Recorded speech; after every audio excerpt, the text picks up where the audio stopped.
ओम शांति। आज की मुरली सुनते हैं 3 जून 2026। मीठे बच्चे, बाप की आशीर्वाद लेनी है तो सर्विसेबल सपूत बच्चे बन, सबको सुख दो, किसी को भी दुख ना दो।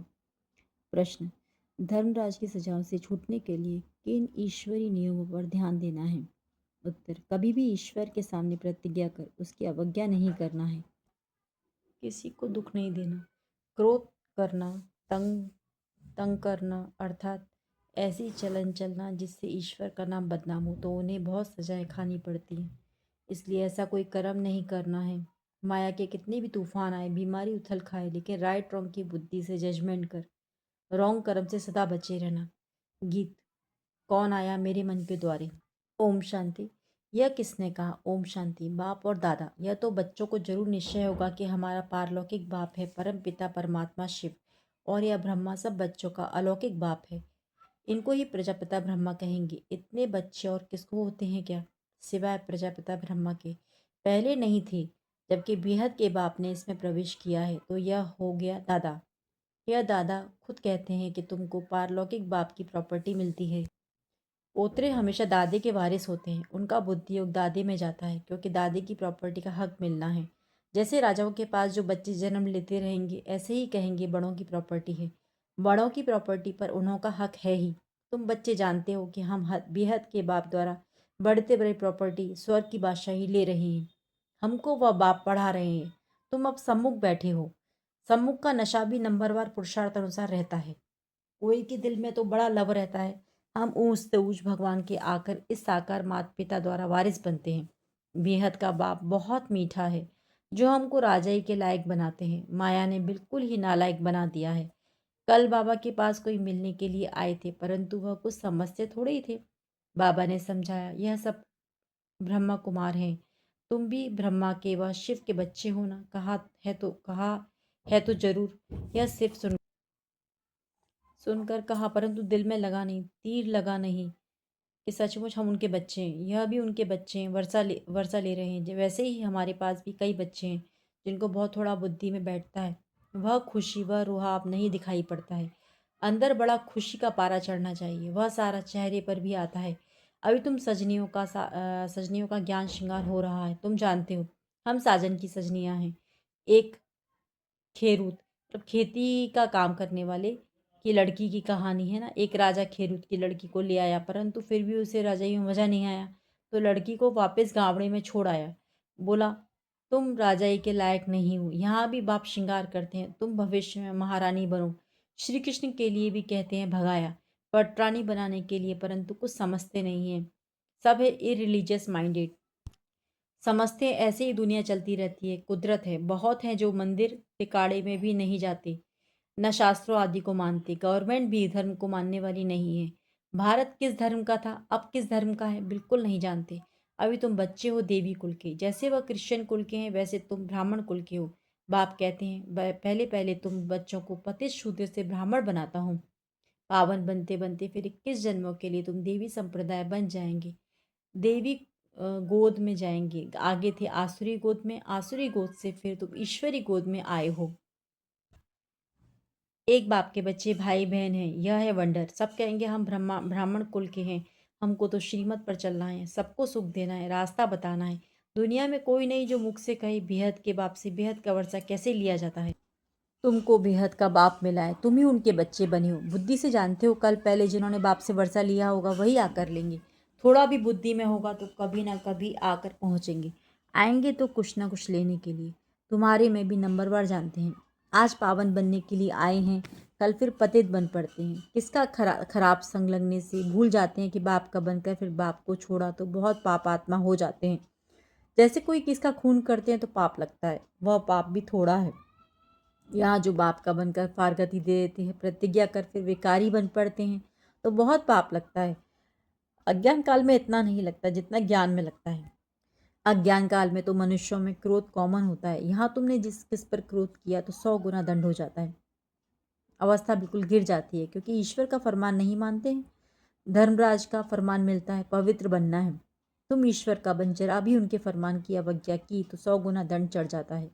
क्रिएटर तो वह एक है, ब्रह्मा विष्णु शंकर भी उनकी रचना है। धर्मराज भी क्रिएशन है। धर्मराज का रूप भी बाबा साक्षात्कार कराते हैं। फिर उस समय सिद्ध कर बतलाते हैं, देखो तुमने प्रतिज्ञा की थी हम क्रोध नहीं करेंगे, इसको दुख नहीं देंगे, फिर भी तुमने इनको दुख दिया, तंग किया, अब खाओ सजा। बिगड़ साक्षात्कार सजा नहीं देते हैं, प्रूफ तो चाहिए ना। वह भी समझते हैं बरोबर मैंने बाप को छोड़कर यह कुकर्म किया। बदनामी कराने से फिर बहुतों पर आफत आ जाती है, कितनी अबलाएं बंधन में आ जाती हैं। सारा दंड बदनामी कराने वालों पर पड़ जाता है। इसलिए बाप कहते हैं बड़े से बड़ा पाप आत्मा देखना हो तो यहाँ देखो। धोबी के पास धोबी के पास बहुत मैले सड़े हुए कपड़े जब होते हैं तो सटका लगाने से फट पड़ते हैं, तो यहाँ भी सटका सहन न कर चले जाते हैं। ईश्वर की गोद में आकर डायरेक्ट उनकी अवज्ञा की तो सजा खानी पड़ेगी। जो हेड ब्राह्मणी पार्टी ले आती है उन पर बहुत बड़ी रेस्पॉन्सिबिलिटी है। एक ने भी अगर हाथ छोड़ दिया, विकारी बना, तो उनका पाप ले आने वाले पर आ जाएगा। जैसे ऐसे कोई को भी इंद्र सभा में नहीं लाना चाहिए। नीलम परी पुखराज परी की कहानी भी तो है ना।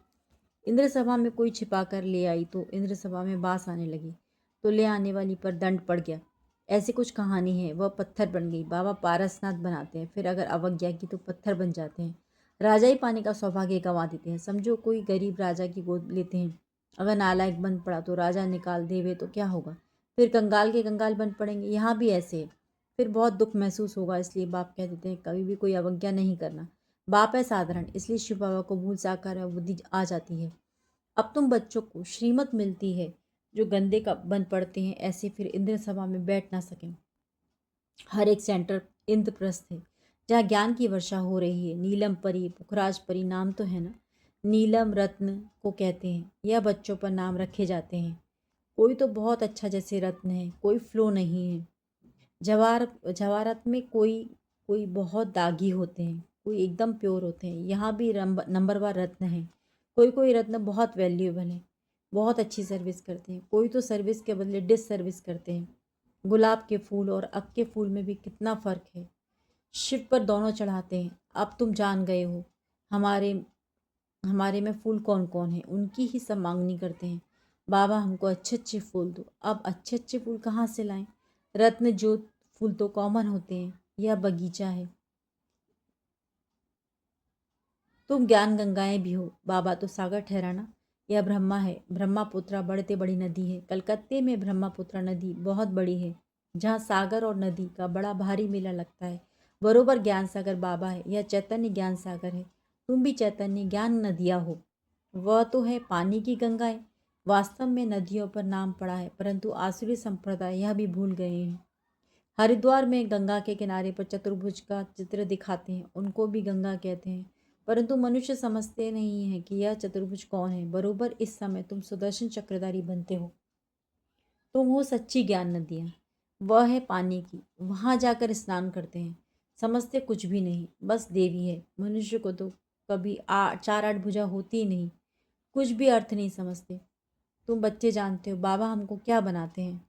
हम तो 100% बेसमझ थे। बाबा की गोद लेने से हम स्वर्ग के मालिक बनते हैं।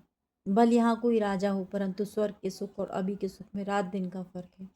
तुम्हारे में भी कोई ऐसे भी हैं जो बाप को नहीं समझते हैं, तो अपने को भी नहीं समझते हैं। देखना चाहिए कि मैं कितनी खुशबू देता हूँ। उल्टा सुल्टा तो नहीं बोलता हूँ, क्रोध तो नहीं करता हूँ। बाप झट चलन से समझ लेते हैं कि यह बच्चा कैसा होगा। सर्विसेबल बच्चे बाप को बहुत प्यारे लगते हैं। सब तो एक जैसे प्यारे नहीं लग सकते।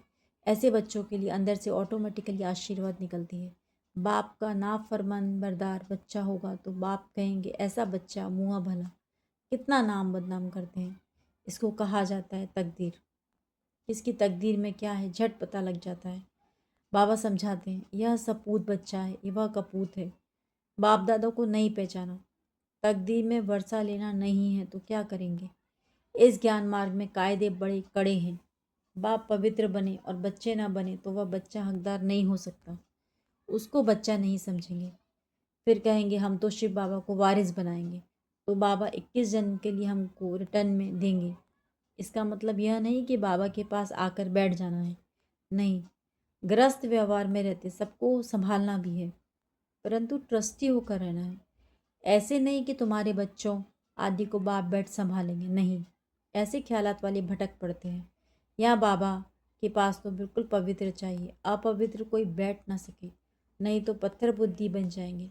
बाबा कोई श्राप नहीं देते हैं, यह तो एक लॉ है। बाप कहते हैं फिर खबरदार रहना, कर्मेंद्रियों से कोई पाप किया तो यह मरा। बड़ी भारी मंजिल है। बाबा का बच्चा बना तो फिर बीमारी सारी उथल खाएगी।